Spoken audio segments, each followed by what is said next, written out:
Boa noite a todos, que Jesus nos envolva, a todos nós, e que possamos aproveitar, no fundo, este momento para refletir um pouco acerca de algumas questões. Então, iniciaremos, no fundo, esta leitura através da obra Bem-aventurados os aflitos de Carlos Bacelli e de Inácio Ferreira. Conflito de interesses, capítulo 13.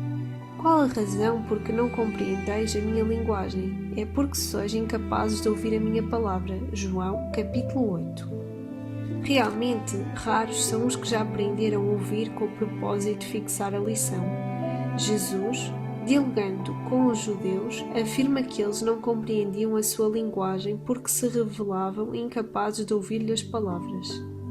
É que ouvir Jesus significa muito mais que registar os sons da voz articulada, mas atentar para o seu sentido profundo, deixando-se impregnar pelas suas vibrações de emoção e de verdade. Poucos são os que conseguem chegar ao fim da leitura de um livro retendo a essência dos pensamentos cujo autor teve na intenção de transmitir.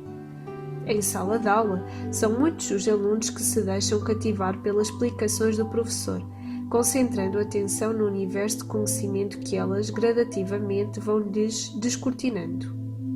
Por não se interessarem pelo novo, presos que se encontravam aos seus antigos conceitos religiosos, os judeus não conseguiam ouvir o que o mestre tentava lhes dizer, arrancando o espírito de pesado sono letárgico. Neste sentido, em todo o mundo não são muitos os que logram penetrar a essência das palavras do Senhor, que embora continuem ecoando aos ouvidos de todos os homens, ainda não puderam algo mais lhes acrescentar do que expressam em seu aspecto literal.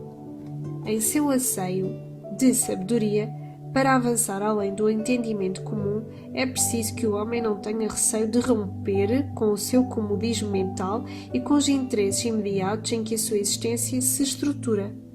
Muitas vezes, a incapacidade humana de se renovar está alicerçada no status social, ou mesmo no poder de natureza religiosa de que o homem não deseja abrir mão, nem que isto lhe custe mais alguns séculos de deliberada ignorância. A mensagem que Jesus pregava não era ouvida pelos judeus, porque, evidentemente, esta não lhes convinha às aspirações. Convenhamos que, de certa maneira, com a doutrina espírita que se caracteriza pelo dinamismo da revelação, infelizmente vem acontecendo o mesmo, com os interesses de alguns se opondo aos da imensa coletividade de seus adeptos. Assim, após a leitura salutar, nós conseguimos compreender que durante a nossa caminhada são muitas as dificuldades e que quando nós vamos, por exemplo, até ao centro espírita, nós podemos ter enorme bênção, já conhecendo ou não o espiritismo, de escutar, de ouvir com atenção os ensinamentos que nos são dirigidos, para que possamos aprender um pouco mais.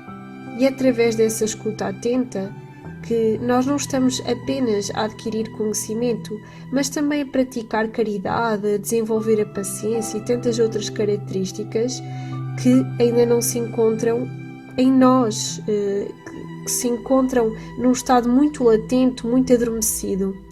Então, no fundo, quando nós escutamos um pouco esta leitura, mais detalhadamente, refere aqui a questão da escuta ativa.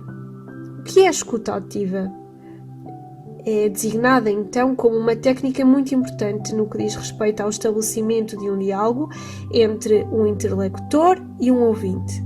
Para nós praticarmos a escuta ativa, não quer dizer que o ouvinte deve receber inúmeras informações passivamente, mas sim que ele deve demonstrar interesse genuíno pela fala do interlocutor e, assim, estabelecer um vínculo com o mesmo.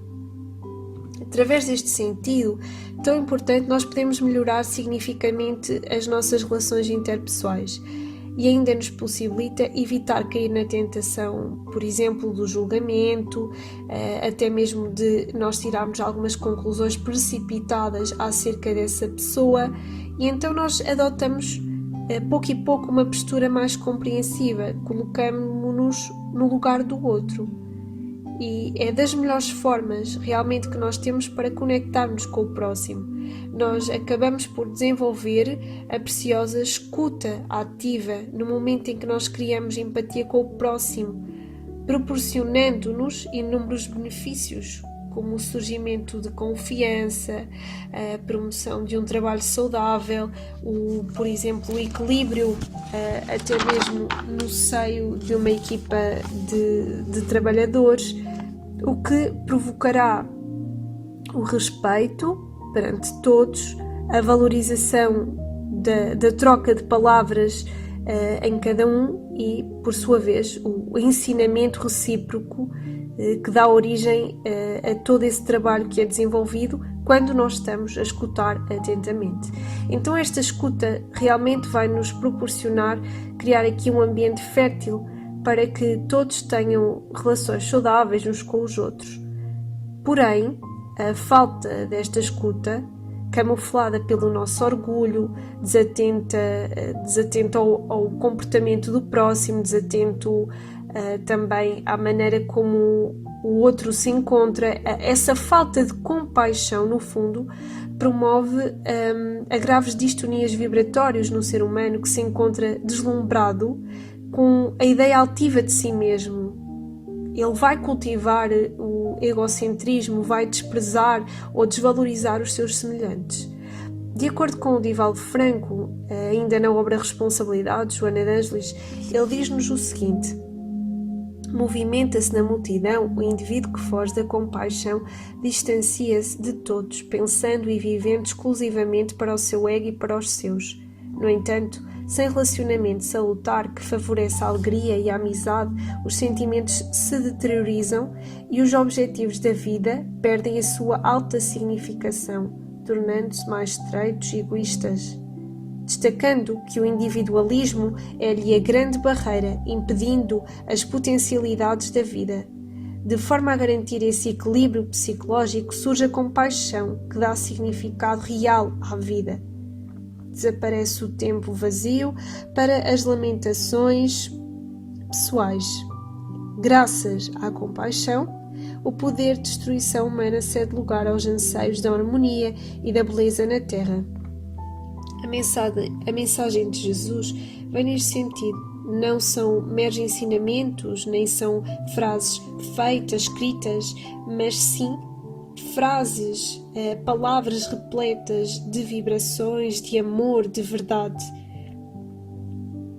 E através desta leitura, que nós possamos realmente iniciar este percurso a tentarmos realizar um pouco esta prática do olhar, da escuta atenta no próximo, com todos aqueles que muitas vezes vêm ter connosco e nós não temos o cuidado de parar um pouco para observar o próximo, seja com amigos, com conhecidos ou até mesmo familiares, que nós possamos, a partir de hoje, de iniciar este trabalho de olhar atento para com o próximo, de compaixão, de auxílio.